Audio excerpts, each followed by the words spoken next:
ஓம் சாந்தி 20/5/2017 Murali revision. இதில் பாபா சொல்கிறாரு, இருக்கிறதுலே உயர்ந்த பிறவி இந்த பிராமண பிறவி. ஏன்னா ஈஸ்வரனுடைய மடியில் உங்கள் ஜென்மம் இருக்குது. இறைவனே பிரம்மா மூலமாக தன்னுடையவர் ஆக்கி இருக்கிறாருன்னா எவ்வளோ போதை இருக்கணும். ஏன்னா இதன் மூலமாக தான் தூய்மையாகி 21 பிறவிகளுக்கு தெய்வீக மடியை அடைய போகிறீங்க. ஆனால் அதையும் விட உயர்ந்தது எது? இந்த பிராமண பிறவி. மனிதர்களை தூய்மையாக்குற செயலும் தேவதை ஆக்கிற செயலும் மாயாவிலிருந்து துக்கத்திலிருந்து விடுவிக்கிற செயலும் இறைவன் மட்டும்தான் பண்ணுறார். அதனால தான் அவருக்கு இவ்வளவு மகிமை பாடப்படுது இல்லையா? அரை கல்பத்துக்கு எல்லையற்ற சுகங்கிற ஆஸ்தியை கொடுக்கிறார். ஸோ அது சத்தியுகத்தில் முழு சுகம் இருக்கிறதுனால அது சத்தியுகம் ஃபுல்லாக பொன் விழாவாகவும், திரேதா யுகத்தில் கொஞ்சம் சுகம் குறையிறதுனால வெள்ளி விழாவாகவும் கொண்டாடப்படுது. அடுத்தது பாபா சொல்கிறாரு, இங்கே சிவபாபா பிரம்மபாபா 2 பேரும் சேர்ந்து தான் புரிய வைக்கிறாங்க. ஏன்னா பிரம்ம பாபாவும் இருக்கிறார், அவருடைய ஆத்மாவும் இருக்குது, அவருடைய உடல் தான், அவருடைய வீடு தான் இந்த உடல். மற்றபடி சிவபாபா கண்டிப்பாக இந்த பாரதத்துக்கு வரார். இந்த பாரதத்தை தன்னுடைய வீடாக கொஞ்ச நாள் வச்சிருக்கிறதுனால தான் பாரதத்தில் அவருடைய சிவன் கோயில்கள் அதிகமாக இருக்குது. சிவராத்திரியும் இங்கே தான் கொண்டாடுறாங்க.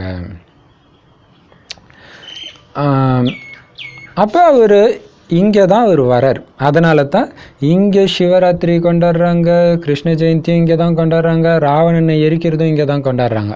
ஸோ சிவன் ராவணனை எரித்தது இந்த பாரதத்தில் தான் அப்படிங்கிறது இதன் மூலமாக நிரூபணமாகுது.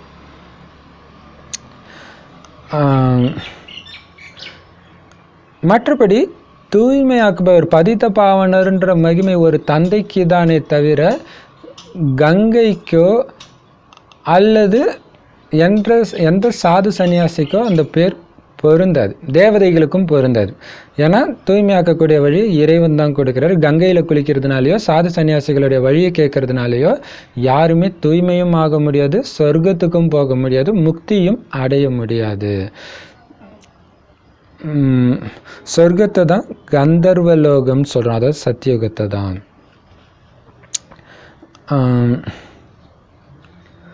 எப்போ பக்தி ஆரம்பமாகுதோ அப்போ தான் கலைகள் குறையுது, துக்கமாகுது. ஸோ அப்போ இந்த சிருஷ்டி மரம் தமோ பிரதானமாயிடுது. அப்புறம் பாபா இன்னொரு சூப்பரான ரகசியத்தை சொல்லியிருக்காரு இன்றைக்கி வானிலை. என்ன அப்படின்னா, இதை ஏன் மரத்தோடு ஒப்பிடுறாரு மனித சிருஷ்டியை அப்படின்னா, மரத்தில் இலைகள் கொஞ்சம் கொஞ்சமாக தான் வரும், எல்லா இலையும் ஒன்றா வந்துடாது. அதேமாரி கொஞ்சம் கொஞ்சமாக தான் ஆத்மாக்கள் மேலே இருந்து வந்து இங்கே நடிக்க ஆரம்பிக்குது அப்படின்னு சொல்கிறாரு.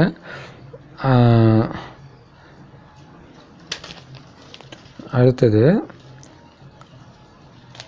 எப்போ பக்தி முடியுதோ அப்போ பக்தியின் பலனை கொடுக்கறதுக்காக, அதாவது அளவற்ற சுகத்தை கொடுக்கறதுக்காக இறைவன் வரார். அவர் கொடுக்குற பலன் தான் சத்தியுகம். அங்கே சுகம், சாந்தி, செல்வம் மூன்றுமே அளவற்று இருக்கும். அக்கால மரணம் இருக்காது, அடிச்சுட்டு அழுவுறதும் இருக்காது. சுகமோ சுகம்.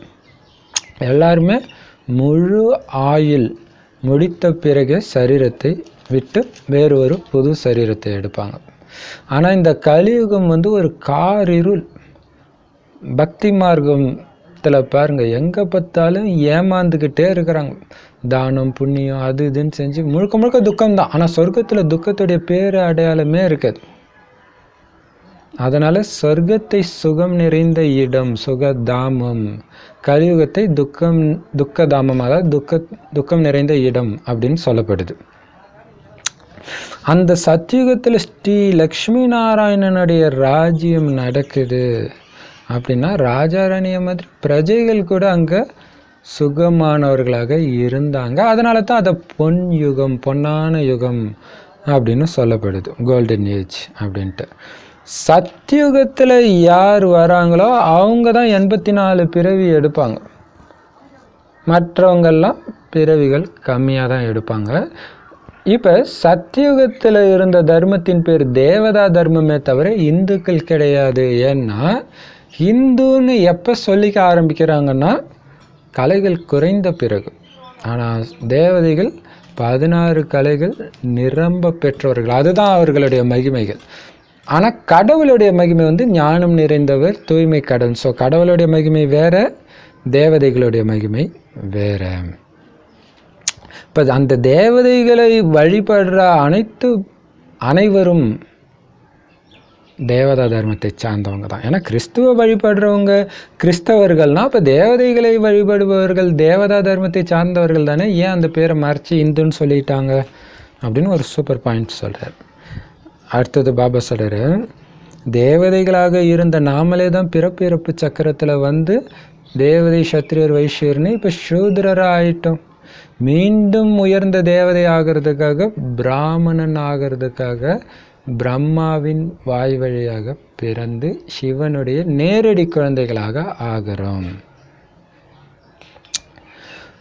அப்ப சிவன் தான் சொர்க்கத்தையே படைக்கிறாருன்னா நான் ஏன் அந்த சொர்க்கத்தின் எஜமானன் ஆகக்கூடாதுன்னு உங்க புத்தி வேலை செய்யணும். அதற்கான முயற்சியில் உடனடியாக நீங்க ஈடுபடணும்.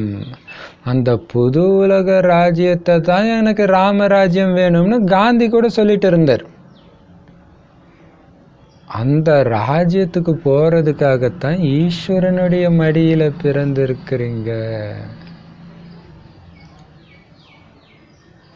அந்த எல்லையற்ற தந்தையையே உங்களுடையவரை ஆக்கி இருக்கிறீங்க. உலகத்துல எல்லாரும் இரக்கம் காட்டுங்க, இந்த துக்கத்துல இருந்து காப்பாத்துங்கன்னு இறைவனை நினைச்சிட்டு இருக்கிற அதே நேரம் நீங்க இறைவன் மடியில பிறந்திருக்கிறீங்க அவருடைய வழியை பெறுவதற்காக.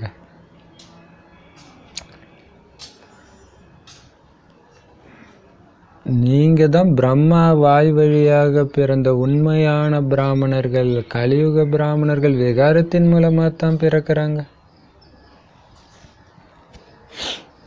அப்ப பிரம்மா வாய் மூலமாக சிவன் நம்மளை தத்தெடுக்கிறாருன்னா இங்க சிவன் நமக்கு அம்மாவாகவும் ஆகிட்டார். அதனால்தான் தாயும் நீயே தந்தையும் நீயேன்னு சொல்றாங்க. ஞான கடல் ஒரு தந்தை, அவர் கொடுக்கிற ஞானத்தின் மூலமாக தான் சொர்க்கம்ன்ற பகல் நமக்கு ஏற்படுது. அது வரைக்கும் அஞ்ஞான இரவுல தான் மூழ்கி இருந்தோம். கலியுகம் இரவு தானே. எவ்வளவு வேத சாஸ்திரங்கள், அதன் மூலமாகலாம் இறைவன் கிடைக்கிறதே கிடையாது. அப்ப இறைவன் தான் கொடுப்பார்னா இறைவன் வருவாரா? எந்த வேதத்திலையும் போட்டு இல்லையே. அப்ப எதுக்கு சிவராத்திரி கொண்டாடுறீங்க? வந்ததன் நினைவாத்தானே கொண்டாடுறீங்க. மற்ற யாருமே கடவுள் கிடையாது. பிரம்மா விஷ்ணு சங்கரர் தேவதைன்னு தானே நீங்களே சொல்றீங்க. பிரம்ம தேவதாய விஷ்ணு தேவதாயன்னு சொல்லிட்டு சிவனை சொல்லும்போது மட்டும்தானே சிவ பரமாத்மாய நமகன்னு சொல்றீங்கன்னு புரிய வைங்க. இந்த மனித சிருஷ்டியில் மூத்தவர் இந்த பிரம்மா. அவர் உடலில் சங்கம யுகத்துல வரார் சிவபாபா. இப்போ சொல்றாரு, மகாபாரத யுத்தத்துல தான் உலகம் அழிஞ்சதுன்னா இப்போ 3ஆம் உலக போர் நடக்கும் தருவாயில இருக்குது. உலகத்தை அழிக்கக்கூடிய யாதவர்களான ஐரோப்பியர்களும் இருக்கிறாங்க, கௌரவர்களும் இருக்கிறாங்க, பாண்டவர்களாகிய நீங்கள் யோக சக்தி கொண்ட பாண்டவர்களும் இருக்கிறீங்கன்னா கண்டிப்பா அந்த கீதையை சொல்லக்கூடிய பகவான் வந்திருப்பார் தானே. அவர் இப்போ பிரம்மா உடல்ல எப்படி இருக்காருன்னு நீங்க பார்க்குறீங்க. அவர்கிட்ட இருந்து கீதா ஞானத்தை கேட்டுட்டு இருக்கிறீங்க. உலகம் ஃபுல்லா இருக்கிற சிவன் கோயில அதிகமா இருக்கிறது பாரதத்துல தான். அப்ப பாரதத்துல தானே அவர் வந்திருப்பாரு. ஆனா அந்த பாரதவாசிகளே அதை மறந்து சிவ ஜெயந்திக்கு லீவ் கொடுக்கறத கூட நிறுத்திட்டு மற்ற ஜெயந்திக்கெல்லாம் ஆஹா ஓஹோன்னு கொண்டாடிட்டு இருக்கிறாங்க. ஏன்னா தன்னுடைய தர்மத்தின் சக்தி இழந்துட்டாங்க, தர்மத்தை பற்றி ஞானத்தை மறந்துட்டாங்க. அதனால தான் எங்க பார்த்தாலும் பொய்யும் புரட்டும் நிறைந்த ஏழ்மையானவர்களாக, அனைத்தும் இழந்தவர்களாக, அனாதைகளாக ஆகி கிடக்கிறாங்க.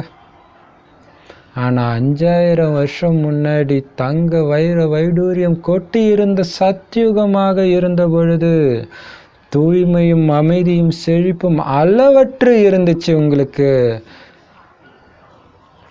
பாரத பூமி மாதிரி பணக்கார பூமி வேற எதுவுமே கிடையாது.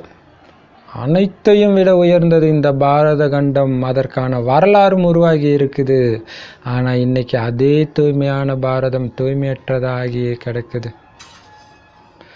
ஏன்னா அங்கே இருந்த தூய்மையான தேவி தேவதைகள் பிறப்பிறப்பு சக்கரத்தில் வந்து கீழான சூதர குலத்தில் இப்போ வந்திருக்கிறீங்க.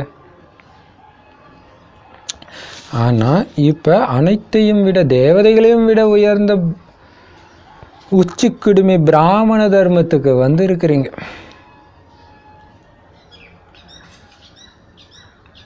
தேவதைகள் ஆகிறதுக்காக.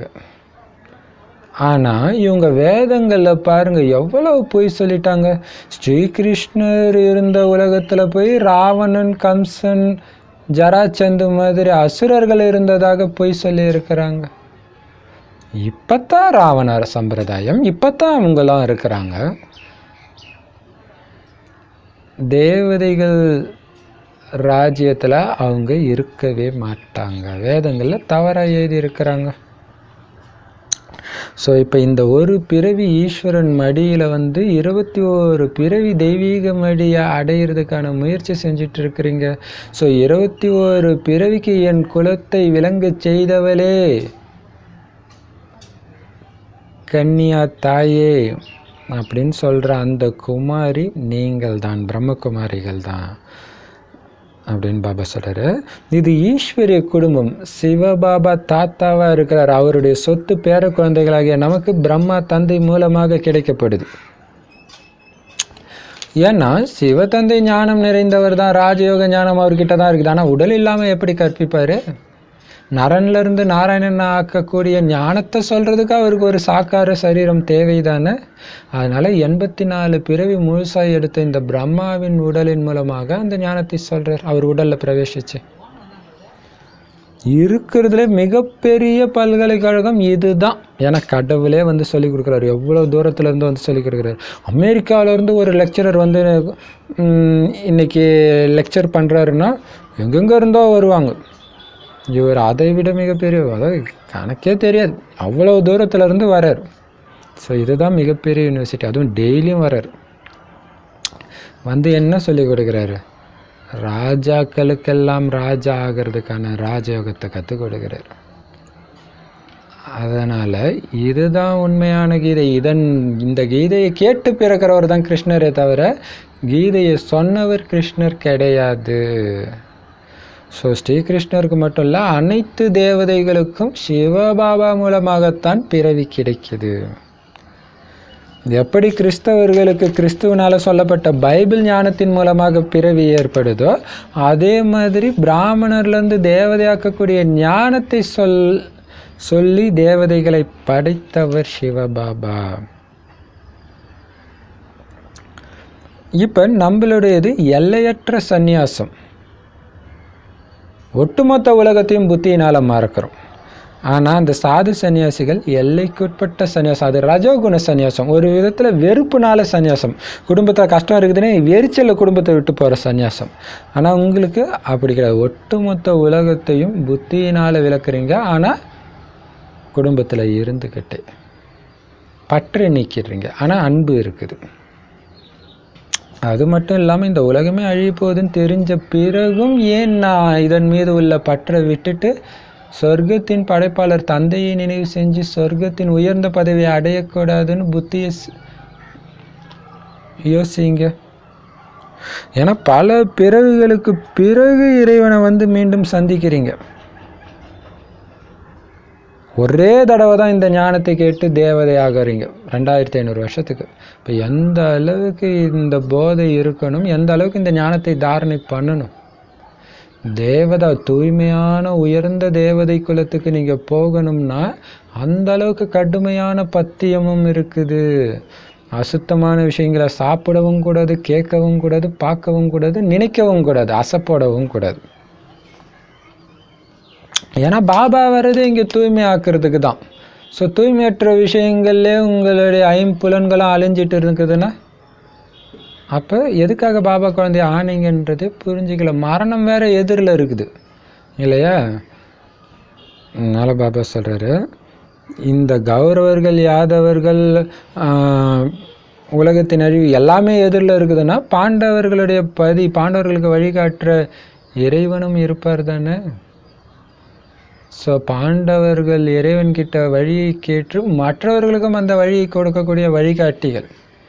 என்ன வழி கொடுக்குறாங்க? சொர்க்கத்துக்கும் முக்திக்கும் போகிறதுக்கான வழி. அதனால்தான் உங்களை சிவசக்தி பாண்டவ சேனைன்னு சொல்லப்படுது. இப்போ ஐரோப்பியர்கள் தான் யாதவர்கள்னு பாபா பல முறை சொல்லியிருக்கிறார். அவங்க தான் தன்னுடைய குலத்தையே நாசம் செய்கிறாங்க. அதாவது மனித இனத்தை அழிக்கக்கூடிய அணுகுண்டு மற்றும் ஆயுதங்கள் எல்லாமே அவங்க மூலமாக அவங்க தான் பயன்படுத்த போகிறாங்க. ஸோ அது எந்த நாடுன்னு இறைவன் துல்லியமாக சொல்லலைன்னு தான் நினைக்கிறேன். எப்பவுமே ஐரோப்பியர்கள் தான் சொல்கிறார். ஏன்னா சொல்லிட்டாருன்னா அது நாடகமாக இருக்காது. அதனால் அவர் சொல்லலை, டைரெக்டாக சொல்லலை. ஆனால் இன்டைரக்டாக ஒரு சில வானியில் வந்து ஸ்தாபனை இங்கே தொடங்கியது, அழிவு இங்கே தொடங்கும் அப்படின்ட்டு ஒரு சிலரை வந்து அந்த பாபா மீட்டில் வந்து ஏந்திரிக்கும் போது சொல்லுவார். ஸோ அது மாதிரி இன்டைரக்டாக சொல்லியிருக்கிறாரு. ஸோ ஆனால் நமக்கு தயாராகிட்டுமா அதில் தான் நம்ம கவனம் இருக்கணும். ஸோ அது கூட நம்ம ஏன்னா பாரதம் அதில் தலையிடாது. பாரதம் அழிவற்ற கண்டம், அதாவது சொர்க்கமாக இருக்க போகிற அந்த பாரதம் அது ரொம்ப கம்மியான இடம் தான். ஸோ மற்றதெல்லாம் அழிஞ்சிடும். அதுக்கு நாம் தயாராகிட்டுமா அந்த கவனம் இருக்கணும்.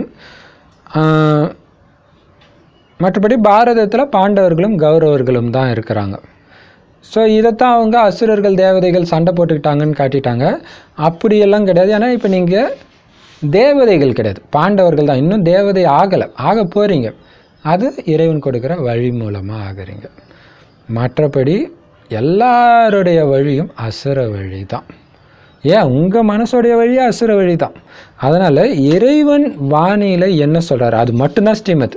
மற்றபடி யார் சொன்னாலும் அது ஸ்ரீமத் கிடையாது. அது உங்களை ராவணன் வழிப்படி தான் அழிச்சிட்டு போய் உங்களுக்கும் மற்றவங்களுக்கும் துக்கத்தை தான் கொடுக்கும். இறைவனுடைய வழியை பகைவனுக்கு கூட துக்கம் கொடுக்காது தான். இப்போ ஸ்ரீமத்துன்னு ஒரு பேரை சொல்லி ஒருத்தனுக்கு துக்கம் கொடுக்குறீங்கன்னா நீங்கள் யாருடைய வழிப்படி நிற்கிறீங்க இல்லையா?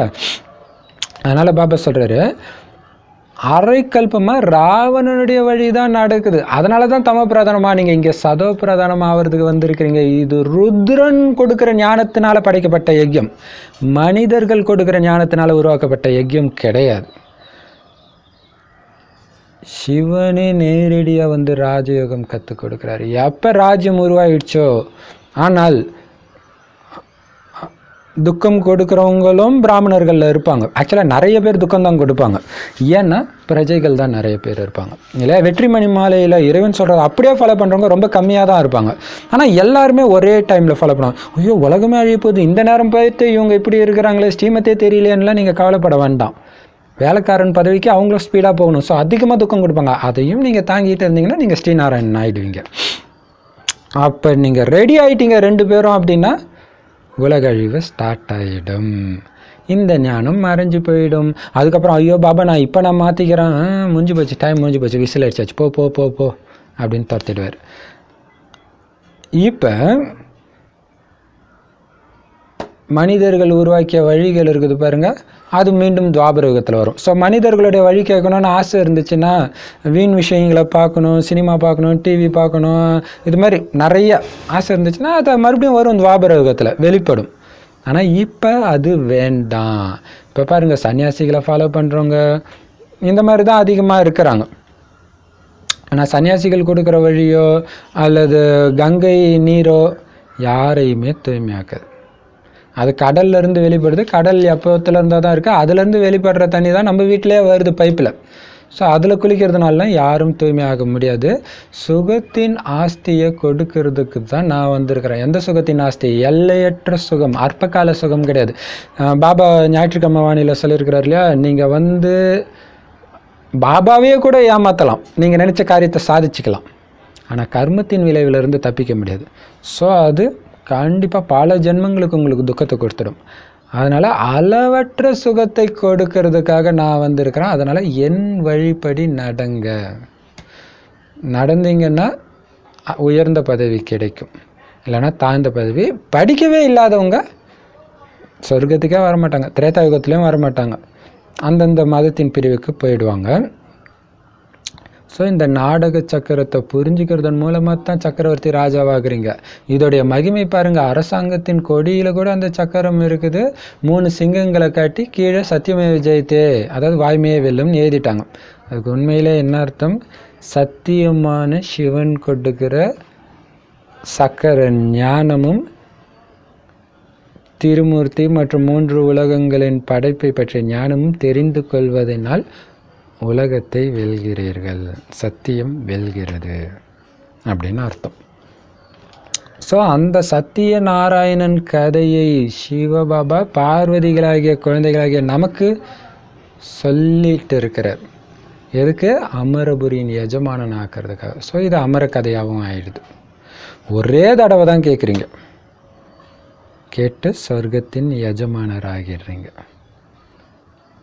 இதில் பார்த்தீங்கன்னா அந்த பக்தி மார்க்கத்தின் கதையில் அமர கதை கேட்டுட்டு இருக்கும்போதே பார்வதி தூங்கிடுறாங்கன்னு வரும் இல்லையா? ஸோ அந்த மாதிரி பார்வதிகள் நிறைய பேர் இருப்பாங்க.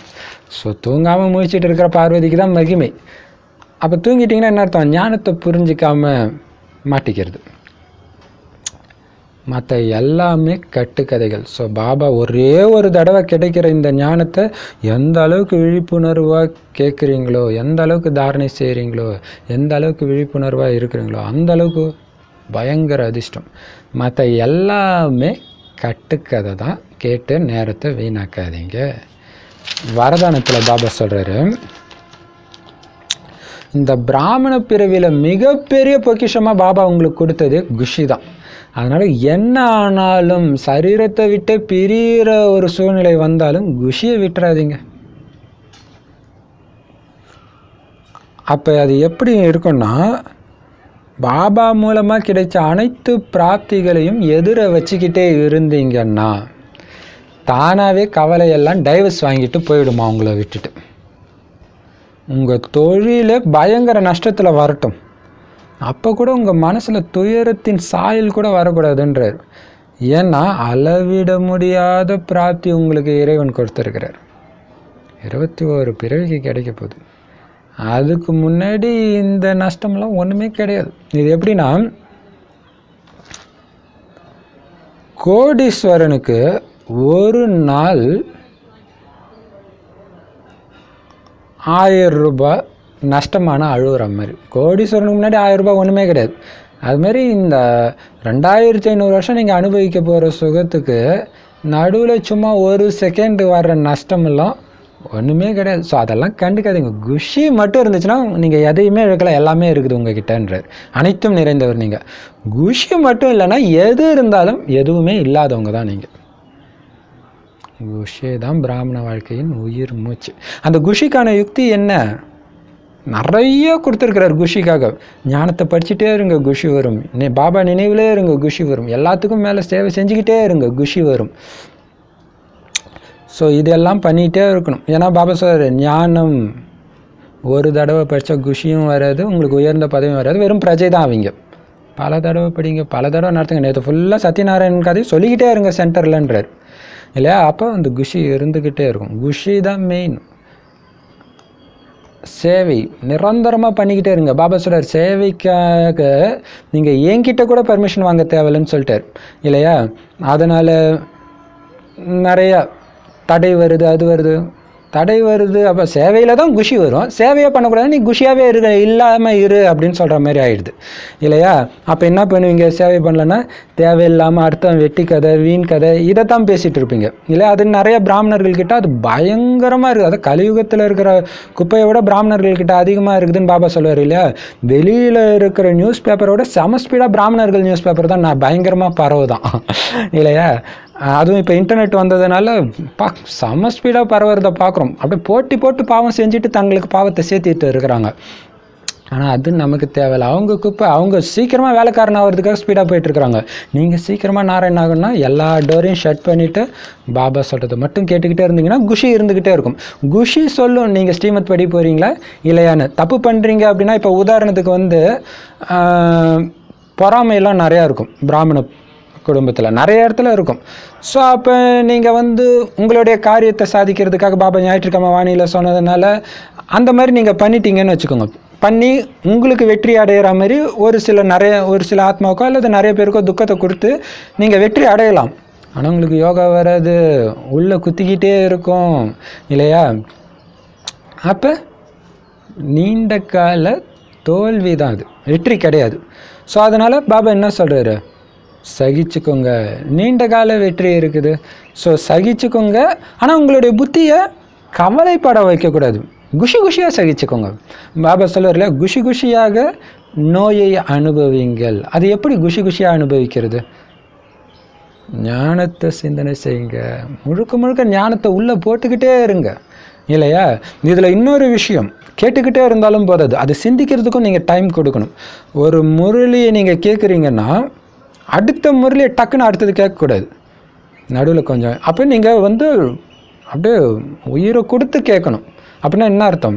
கவனம் அந்த அளவுக்கு இருக்கணும். அப்போ தான் அடுத்த 1 மணி நேரம் அது உங்களால் ஆசைப்பட முடியும். சும்மா அது சினிமா பாட்டு கேட்குற மாதிரி ஓட விட்டுட்டு நீங்கள் பாட்டுக்கு வேலை செஞ்சுட்டு இருந்தீங்கன்னா வேலை செய்யுங்க, ஆனால் கவனம் அதில் இருக்கணும்.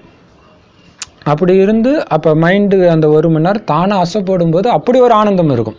கேட்கும்போது ஆனந்தம் வரும், அசைப்படும் போது அதுதான். ஏன்னா எந்த நேரமும் கேட்டுட்டு இருக்க முடியாது, ஒரு டைமில் கரண்ட்டே இல்லாமல் போயிடும் இல்லையா? ஸோ பயன்படுத்திக்கணும். டெக்னாலஜி யூஸ் பண்ணி செல்ஃபோன் மூலமாக எதன் மூலமாகவாது கேட்குறோம், ஆனால் அதை அசைப்போடுறது தான் உள்ள சமஸ்காரமாக பதியுதுன்னு அர்த்தம். ஸோ அப்போ தான் அந்த குஷி வரும். ஏன்னா துக்கத்தை கொடுத்துட்டு இருக்கும்போது உங்களால் கேட்க முடியாமல் கூட இருக்கலாம். ஸோ அந்த நேரமும் இந்த ப்ராக்டிஸ் இருக்கணும். ஸோ எதுக்காகவும் குஷியை விட்டுறாதீங்க. அடுத்தது ஸ்லோகன் பாருங்கள், மற்றவங்களுக்கு குஷி கொடுக்குறதா உங்களுடைய நடிப்பு. துக்கத்தை நீக்கி சுகத்தை கொடுக்கணும், குஷி கொடுக்கணும். முதல்ல நீங்கள் குஷி நிரம்பியவராக இருக்கணும். ஸோ அதோடைய இது தான் இல்லையா? அதுக்காக என்ன பண்ணணும்? ஞானம், யோகம், சேவை, தாரணை. ஸோ இந்த 3த்துலேயும் மூழ்கி இருக்கிறது தான் தாரணை இல்லையா? ஞானத்திலையும் யோகத்திலையும் சேவையிலும் மூழ்கி இருக்கணும். ஸோ குணம், தெய்வீக குணம் தான் தாரணை. ஸோ இதுவும் இருக்கணும். ஸோ இதுலேயே பிஸியாக இருங்க. சங்கம யுகத்துடைய ஒரு வினாடியை வீணாக்கிறதுக்கான உரிமை யாருக்குமே கிடையாது. வீணாக்கிட்டிங்கன்னா பின்னாடி ரொம்ப துடிப்போம். ஒரு வினாடி கூட வீணாக்காதீங்க. வீண் விஷயத்தை பற்றி பேசுறது, சேவையை தடுக்கிற விஷயத்தை பற்றி பேசுறது, ஸோ இந்த மாதிரிலாம் பேசி உங்களுக்கு நீங்களே பாவத்தை தேடிக்க வேண்டாம். பயங்கர குஷியாக நம்ம வருமானத்தை சம்பாதிக்கக்கூடிய யுகம் இது. ஸோ நமக்கு எந்த விதத்துலையும் நஷ்டம் ஏற்படக்கூடாது. நான் ஏற்படுத்திட்டேன், இதுக்கு முன்னாடி நான் அப்படி பண்ணிட்டேன் அப்படின்னா அசுர சமஸ்காரம் வெளியே வந்துடும். அதுவும் மகாரதி குழந்தைங்களுக்கு தான் வெளிப்படும். இந்த பொறாமையெல்லாம் பார்த்தீங்கன்னா நல்ல ஞானம் நிறைஞ்ச குழந்தைங்களுக்கு தான் வருமே. ஸோ அதை பற்றி கவலை இல்லை. இனிமேல்ட்டு நாம் அப்படி பண்ணாமல் எந்த தப்பும், அதாவது நேற்று செஞ்ச தப்பு நான் இன்றைக்கி பண்ணக்கூடாது, மாமா சொல்கிற மாதிரி அப்படியே முன்னேறி போயிட்டே இருக்கணும். அப்போ தான் குஷி இருக்கும். குஷியை நாம் அப்போ தான் கொடுக்க முடியும். ஓம் சாந்தி. Love you Bap Dada.